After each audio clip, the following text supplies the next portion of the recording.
O risco cardiovascular é um tema atual e pertinente. Na verdade, constitui um verdadeiro problema de saúde pública, provavelmente com uma tendência a aumentar devido à longevidade e à idade, e concretamente na região autónoma dos Açores, que é a região do país com maior número de eventos, ela é responsável por 3% de todos os óbitos. Ao longo deste módulo vamos fazer uma primeira abordagem do doente de risco e falar em geral do risco cardiovascular, para depois desenvolvermos ao longo dos temas seguintes aqueles que consideramos os 10 fatores de risco mais importantes na gênese desta doença. A doença aterosclerótica está na origem da doença cardiovascular e estima-se que seja responsável por cerca de 40% de todas as mortes abaixo dos 75 anos no mundo ocidental. Concorrem para a sua patogênese múltiplos fatores, nomeadamente fatores hormonais, fatores inflamatórios, fatores ambientais, etc. Mas podemos considerar que existem fundamentalmente dois fatores de risco. Uns deles não modificáveis, como fatores genéticos, o sexo e a idade, ou seja, o envelhecimento, e fatores modificáveis, que são o objeto deste tema e que são preveníveis, nomeadamente o tabagismo, sedentarismo, obesidade, uma dieta desequilibrada e iatrogénica, a depressão e o stress, a doença renal crónica, a diabetes mellitus, tipo 1 e tipo 2, sendo o objeto do nosso estudo, porque vamos tratar fundamentalmente de adultos, a diabetes mellitus tipo 2, a dislipidemia, a hipertensão arterial e incluímos aqui um fator importante da doença tromboembólica, que é, pela sua frequência, a fibrilação auricular. Apesar de não haver idades limites para o rastreio dos fatores de risco, há uma franja etária no qual a nossa atenção deve ser redobrada e referimos-nos aos homens acima dos 40 anos e as mulheres acima dos 50 anos ou após a menopausa, até aos 65 anos em ambos os casos, mesmo estando assintomáticos. Mas para além destes, todos os indivíduos com patologia aterosclerótica sugestiva ou confirmada, seja a nível cerebral, seja a nível cardíaco, arterial periférico, e indivíduos com um ou mais dos seguintes fatores que sabemos serem predisponentes portanto, com grande impacto, nomeadamente o tabagismo, hipertensão arterial, obesidade, hipercolesterolemia e uma história familiar de dislipidemia ou doença cardiovascular precoce, incluindo a morte súbita em homens abaixo dos 50 anos e mulheres abaixo dos 60 anos. Obviamente que entre os 18 e os 40 anos devem despistar-se os fatores comuns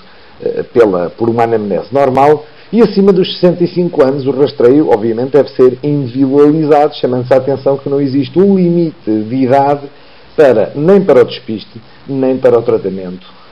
dos fatores de risco. Quando nos referimos a risco, estamos a tentar determinar ou estimar uma probabilidade de ocorrência de um evento a nível cardiovascular. Ora bem, o cálculo dessa possibilidade ou dessa probabilidade, o maior ou menor risco, estratifica os indivíduos em determinadas classes essas que vão determinar a intensidade dos programas de intervenção clínica a adotar. Ora, existem indivíduos considerados de risco muito alto, de risco moderado e risco baixo. E obviamente que, regra geral, as medidas que vão ser adotadas têm um princípio básico. Aquelas devem ser adaptadas à realidade clínica, à realidade sociocultural e económica do doente. E visam, sobretudo, a prevenção primária, ou seja, o desenvolvimento da doença aterosclerótica, ou secundária, ou seja, a sua progressão. A eficácia está perfeitamente demonstrada e também está demonstrado que quanto mais cedo se previne o aparecimento ou o desenvolvimento, a progressão da doença, melhores os resultados, pois as expectativas são melhores quando o dano não está ainda propriamente estabelecido. O sistema de classificação de risco baseia-se, portanto, na história clínica, na anamnese, no exame objetivo e alguns exames complementares que devem ser sequenciais e perfeitamente dirigidos, bem como num cálculo feito através de uma tabela de risco, na qual nós utilizamos a tabela europeia por ser mais adequada e ter em conta determinados fatores genéticos e fatores, portanto, populacionais relativos a determinados países, onde Portugal, por norma, se encontra como um país de baixo risco. E então consideramos de risco muito alto a presença de pelo menos um ou mais dos seguintes fatores. quando há documentação clara e inequívoca de uma doença aterosclerótica, seja a nível cardíaco, a nível cerebral ou arterial periférico,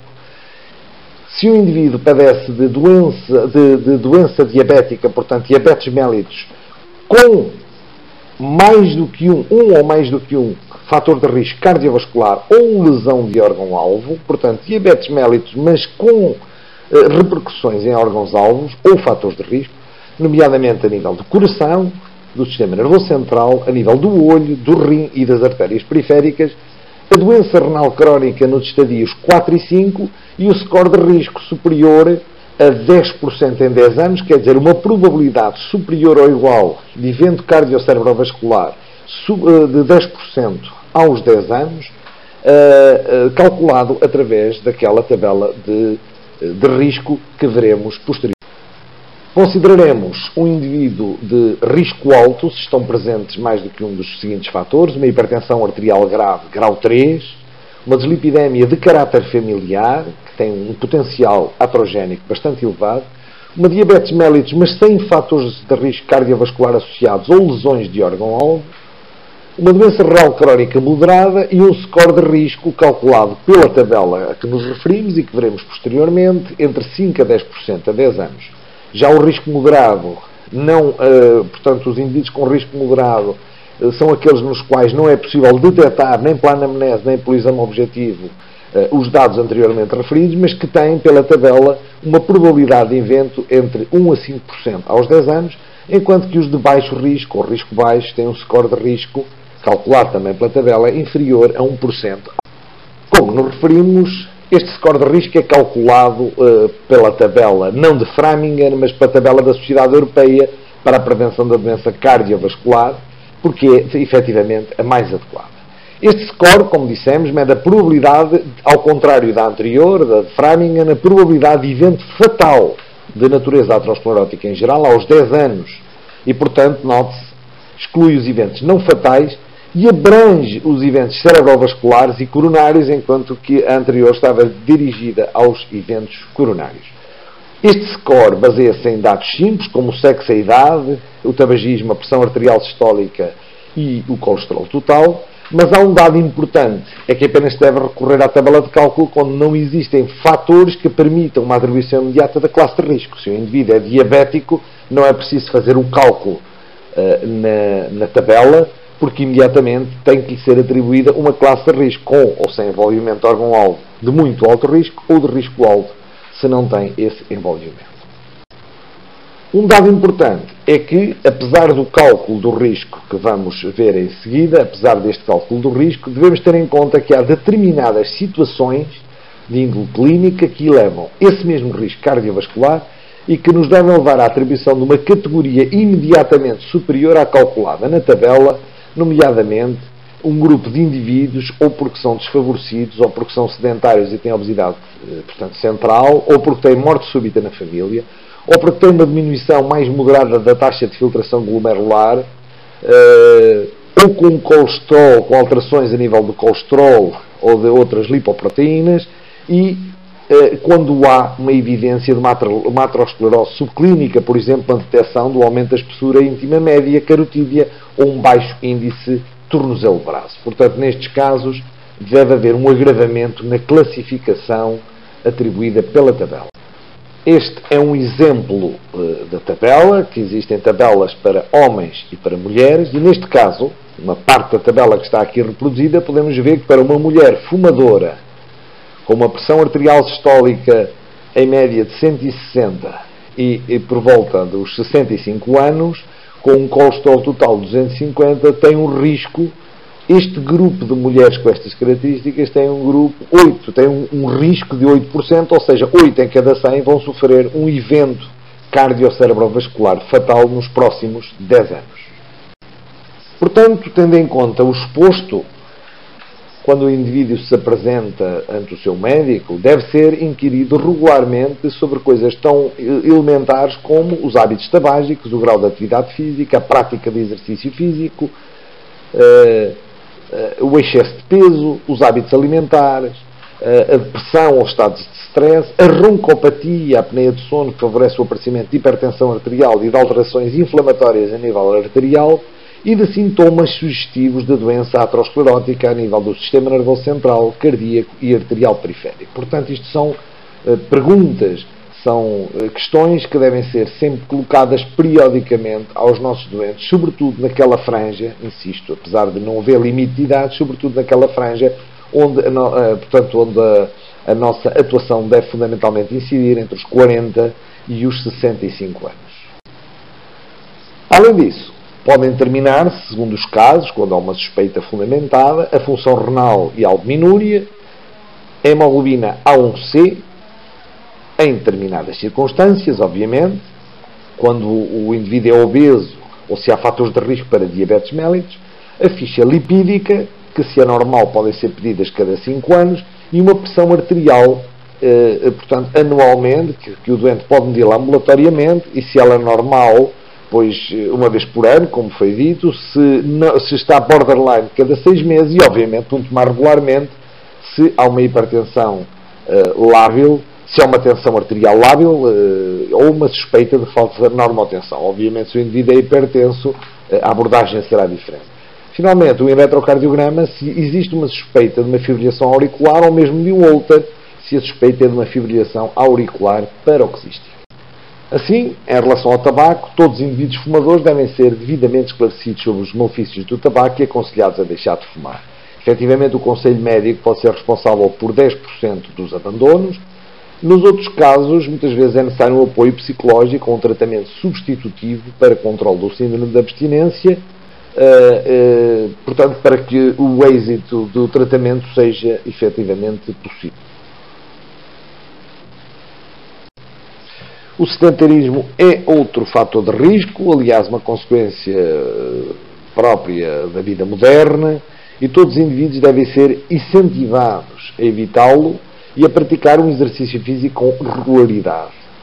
No caso de haver uma doença cardiocerebrovascular estabelecida, todo o exercício físico, obviamente, deve ser feito sob supervisão médica. Todos os indivíduos devem ter o seu peso controlado, a obesidade deve ser evitada e pode-se fazer-se o despiste prático através do cálculo do índice da massa corporal, como é óbvio, ou através, portanto, da determinação do perímetro abdominal. Todos os indivíduos obesos devem ser instruídos sobre os hábitos alimentares saudáveis a adotar, a necessidade da prática do exercício físico, do apoio psicológico quando necessário e, se procedente, recorrer à medicação ou, nos casos mais graves, ao balão intragástrico como passo prévio para a cirurgia bariátrica. Relativamente aos hábitos alimentares, todos os indivíduos todos, sem exceção, devem ter uma alimentação equilibrada e polifracionada, que veremos no capítulo correspondente, mas com especial ênfase para o controle do sal, da ingestão do sal, das bebidas alcoólicas, para um elevado consumo de fibras, consumo de frutas e vegetais, os ácidos ômega 3, e alimentos ricos em potássio e, sobretudo, com baixo teor de gorduras saturadas, gordura trans e colesterol. Em relação à depressão e stress, todos os indivíduos devem ser rastreados para a depressão e o stress e devem ter uma intervenção a nível comportamental, psicológico ou mesmo a nível psiquiátrico. Pode ser necessário a recurso a medicação específica, como é óbvio, e apesar de não haver uma correlação demonstradíssima, uma correlação muito clara entre a depressão e o stress e o risco cardiovascular,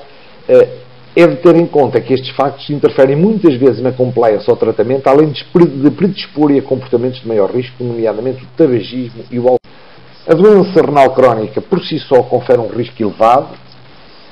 de evento cardiocerebrovascular e encontra-se normalmente associada a outras doenças como a diabetes, a dislipidemia e a hipertensão. O seu despiste faz-se através da microalbuminúria e da albuminúria e, obviamente, da função renal, do débito de filtração glomerular. Aliás, o estudo da função renal deve estar indicado na avaliação inicial em doentes assintomáticos, mas com múltiplos fatores de risco, designadamente a hipertensão arterial de longa data. As medidas preventivas visam atrasar a progressão da doença e passam pelo tratamento com fármacos protetores renais, nos quais, obviamente, como é sabido, se destacam os inibidores da enzima de conversão ou os bloqueantes da angiotensina, dos receptores da angiotensina, mas nunca os dois em simultâneo. A diabetes mellitus confere um elevado risco da doença cardiocérebrovascular, aliás, equivalente à doença coronária, sobretudo quando associada à hipertensão arterial, à dislipidemia ou à doença renal crónica. Ora bem, deve haver um controlo eficaz da hiperglicemia, com um estilo de vida saudável, com ênfase especial à alimentação, com antidiabéticos, sendo a metformina de primeira escolha,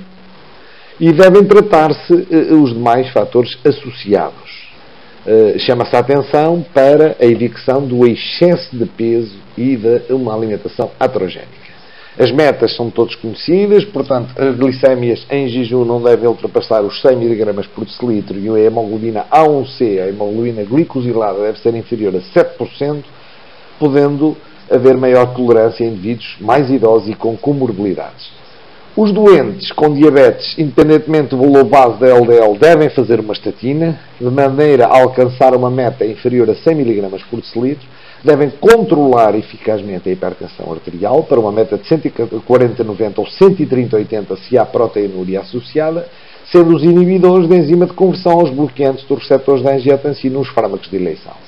Nos doentes que têm doença cardiocérebrovascular estabelecida, portanto que tiveram, ou documentada, que tiveram algum acidente vascular cerebral ou acidente isquémico transitório, poderá estar indicada a antiagregação cada vez mais discutível. Em relação à alteração da ficha lipídica, a dislipidemia,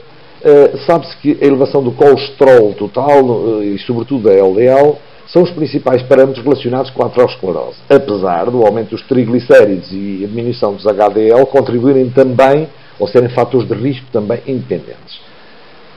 Ter em conta que o aparecimento de uma dislipidemia em indivíduo jovem e, sobretudo, com história familiar de morte precoce, deve levantar a suspeita de uma doença hereditária e chama-se a atenção também para as causas secundárias por serem potencialmente controláveis e completamente reversíveis. O tratamento depende da estratificação do risco. Obviamente, aqui os fatores genéticos são muito importantes, mas os indivíduos com LDL, parece haver um consenso que para estes indivíduos com LDL superior a 190 mg por decilitro, deve haver uma intervenção mais ativa, inclusivamente farmacológico, mesmo que tenham um risco baixo ou moderado. Em doentes de alto risco e muito alto risco, as metas são mais apertadas, nomeadamente os 100 mg e os 70 mg por decilitro, e é preciso ter em conta que, apesar de a idade ser um fator de risco, há uma tendência a infraestimar o risco em idades jovens, mas a manutenção de uma hipercolesterolemia terá os seus efeitos nefastos anos mais tarde. É óbvio que as estatinas continuam a ser os fármacos de primeira escolha e, obviamente, que a dosagem ou a associação de fármacos depende da intensidade do regime que se pretenda instituir e de outras comorbilidades existentes. A hipertensão arterial é um dos fatores mais prevalentes entre nós do risco cardiocérebrovascular.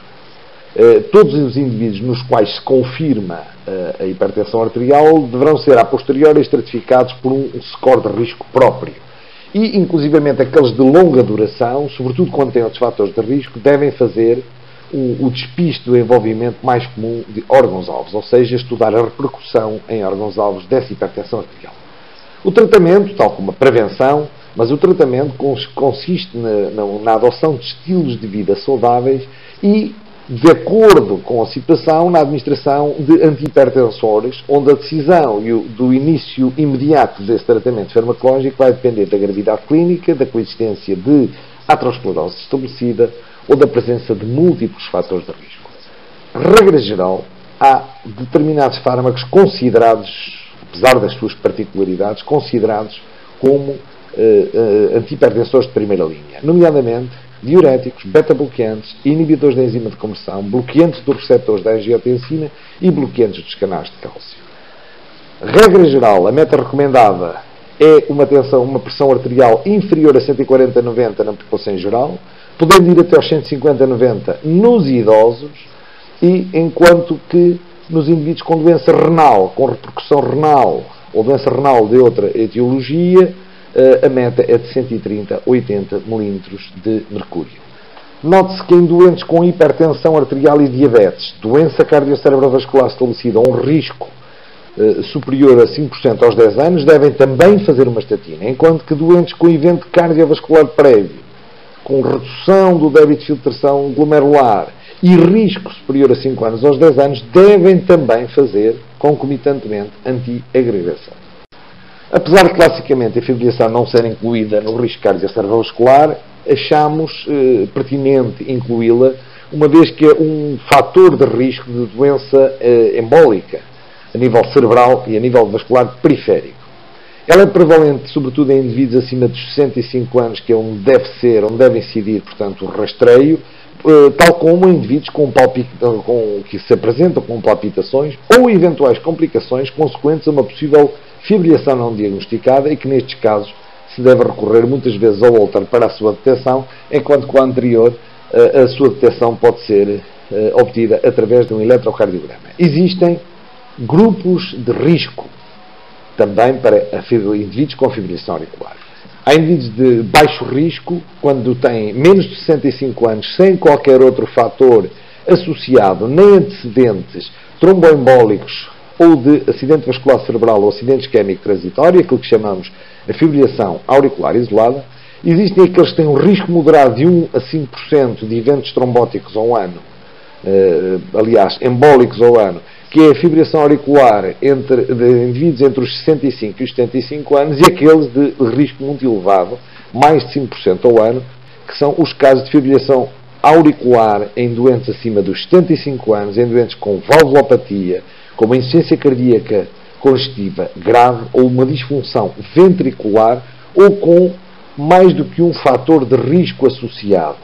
seja hipertensão arterial, diabetes mellitus ou doença vascular, e, obviamente, doentes com AVC ou AIT prévio. Quando nos referimos a valvulopatia, estamos a falar em estenoses ou